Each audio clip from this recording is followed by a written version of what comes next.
সর্বপ্রথমে মহান ঈশ্বরকে ধন্যবাদ দিই এবং সকলকে প্রভু যীশু খ্রিস্টের নামে শুভেচ্ছা জানাই। সকলকে জয় যীশু। আসুন আজকে আমাদের যে আলোচ্য বিষয় তা হলো যে আগাম যে বড়দিন আসতে চলেছে, সেই বড়দিনের বিষয় সকল নিয়ে আমরা আলোচনা করব। যে প্রভু যীশু সেই আগমন, যে আগমন আমাদের জন্য পরিত্রাণ আনে, আর সেই বিষয় সকল আজকে আমরা আলোচনা করব। তাই যতজন ঈশ্বরের সন্তানেরা আপনারা যুক্ত হয়েছেন, শুরু থেকে শেষ অবধি ঈশ্বরের বাক্য শোনার জন্য অনুরোধ থাকলো। আসুন আমরা ঈশ্বরের বাক্য শুনি। যেরূপে 23:5 সদাপ্রভু কহেন, দেখো এমন সময় আসিতেছে, যে সময় আমি দাউদের বংশে এক ধার্মিক পল্লব উৎপন্ন করিব। তিনি রাজা হইয়া রাজত্ব করিবেন, বুদ্ধিপূর্বক চলিবেন এবং দেশে ন্যায় বিচার ও ধার্মিকতার অনুষ্ঠান করিবেন। ঈশ্বর তার বাক্যে আমাদের প্রত্যেকে আশীর্বাদ যুক্ত করুন, আমেন। স্বর্গের পিতা, পরিত্রাণকারী ঈশ্বর, তোমাকে ধন্যবাদ দিই আজকে এই সুন্দর সময়। পিতা, তোমার যে আগমনের বার্তা, প্রভু সেই বাণী, সেই বড়দিন, সেই উৎসব পালনের জন্য যে বাণী প্রভু তুমি এই পড়ার সুযোগ করে দিলে, তোমায় ধন্যবাদ দিই। এই বাণীর মধ্য দিয়ে তুমি আমাদের সঙ্গে কথা বলো পিতা। এবং প্রভু, সেই বড়দিনের যে তাৎপর্য, যে গুরুত্বপূর্ণ আমাদের হৃদয়, তা তুমি বুঝতে সাহায্য করো। সঙ্গে থাকো এই প্রার্থনা যীশু নাম চাই, আমেন। জয় যীশু। আজকে এই সময় পিতা ঈশ্বর তিনি আমাদের জীবনে যে বিষয় বলতে চান, প্রথম হলো যে প্রভু যীশু খ্রিস্টের সেই আগমন। যে আগমন বলছে যে এমন সময় আসবে, দাউদের বংশে এক ধার্মিক পল্লব উৎপন্ন করিব। অর্থাৎ প্রভু যীশু খ্রিস্টের সেই আগমন, সেই আগমনকে এক ধার্মিক পল্লবের সঙ্গে পিতা ঈশ্বর কিন্তু তুলনা করেছেন। আর যে ধার্মিক পল্লবের সঙ্গে, পল্লব বলতে পাতা, অর্থাৎ সেই গাছে যেমন নতুন কচি পাতা সেই তৈরি হয়, সেটিকভাবে বলছে যে দাউদের বংশ এরকম এক ধার্মিক পল্লব বা পাতা উৎপন্ন করিব।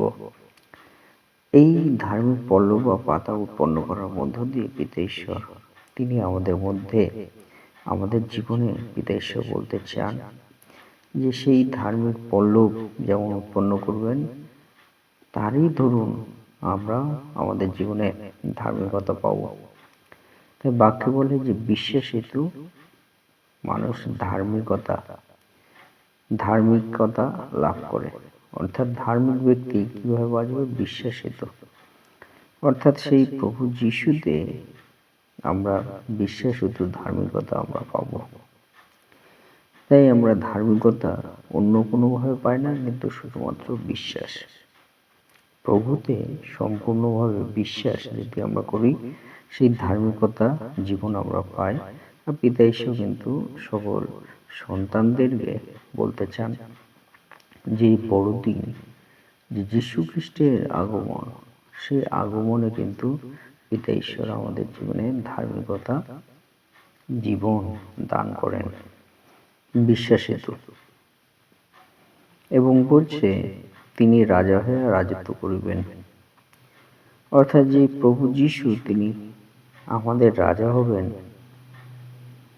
এবং তিনি রাজত্ব করিবেন, অর্থাৎ তিনি আমাদেরকে চালাবেন।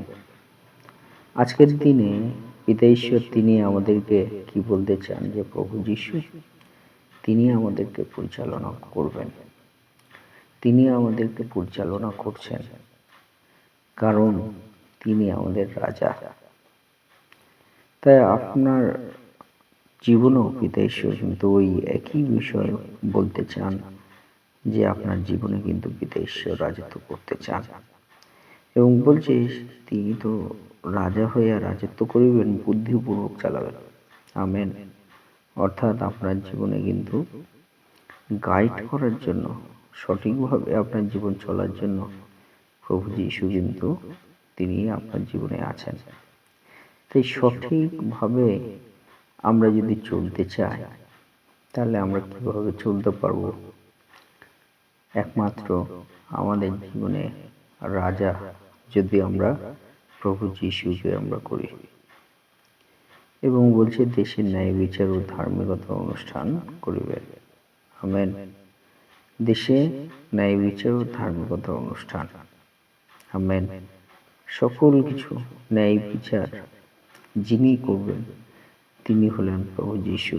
যে তাহার সময় জিহুদার পরিত্রাণ পাইবে, অর্থাৎ সেই প্রভু যীশুর সময় কিন্তু বলছে জিহুদা যা পরিত্রাণ পাইবে, বলতে বিদেশে কিন্তু সকল মানুষকে কিন্তু পিতাঈশ্বর বলতে চান সেই প্রভু যীশু তার আগমনে কিন্তু সকলে পরিত্রাণ পাইবে। যে পরিত্রাণ কিন্তু আমাদের প্রত্যেকের দরকার আছে। যদি আমরা যিশায়া 4:2 আমরা পাঠ করি, সেখানে কি আছে বলছে যে সেই দিন ইসরায়েলের মধ্যে যাহারা বাঁচিবে তাহাদের পক্ষে সদাপ্রভুর পল্লব ভূষণ ও প্রতাপ হইবে এবং দেশে ফল শোভা সৌন্দর্য হইবে। আমেন। এইখান থেকে একটি বিষয় আমরা দেখতে পারি যে পিতাঈশ্বর তিনি আমাদের বলতে চান সে প্রভু যীশু তাহার আগমনে বলছে শোভা, বলছে সুন্দরতা এবং সৌন্দর্য, এইগুলো কিন্তু তৈরি হবে। তাই সেই প্রভু যীশু তার যে আগমন, সেই আগমনে আপনার জীবনকে সুন্দর তিনি করতে চান। এই বাক্যের মধ্যে দিয়ে পিতাঈশ্বর বলেন আপনার জীবনে এখন কেমন আছে, আপনার জীবন কেমন পরিস্থিতিতে চলছে, কিন্তু পিতাঈশ্বর তিনি বলতে চান আপনার জীবনকে কিন্তু সুন্দর এবং সৌন্দর্যে সাজাতে চান। যেমন জীবন আপনার থাকুক না কেন, পিতাঈশ্বর কিন্তু আপনার জীবনকে সৌন্দর্যে এবং সুন্দরভাবে তিনি সাজাতে চান, সেই বিষয় বলেন। তাই প্রভু যীশুর আগমন কিন্তু আমাদের প্রত্যেকের জীবনে সুন্দরতা এবং সৌন্দর্য আমরা কিন্তু পেয়ে থাকি। সে বিষয়ে কিন্তু পিতাঈশ্বর তিনি আমাদেরকে বাক্যে বলতে চান। Hallelujah, hallelujah. সেই বিষয়ে কিন্তু পিতাঈশ্বর তিনি আমাদেরকে বলতে চান। তাই প্রভু যীশুর যে আগমন, সেই আগমনটা কতটা আমাদের কাছে, এই বড়দিন কতটা আমাদের কাছে গুরুত্বপূর্ণ। এই বড়দিন আমাদেরকে সৌন্দর্যে আমাদের জীবন তৈরি করে, পিতাঈশ্বর বলেন। এবং যদি আমরা দেখি সকরীয় 3:8, সেখানে কি লেখা আছে যে যিহোশু ও মহাযাজক তুমি শুনো এবং তোমার সম্মুখে উপবিষ্ট তোমার সহগণ শুনুক, কেননা তাহারা অদ্ভুত লক্ষণ স্বরূপ লোক। কারণ দেখো আমি আপন দাস পরলোককে আনয়ন করিব। আমেন। তাই আমরা পিতাঈশ্বর বলেন যে অদ্ভুত বা আশ্চর্য আমরা বিষয়গুলো কিন্তু আমাদের জীবনে আমরা দেখতে চাই। আর সদাপ্রভু সেই প্রভু যীশুকে তিনি আনবেন যাতে আমাদের জীবনে অদ্ভুত কার্য আমরা পেয়ে থাকি।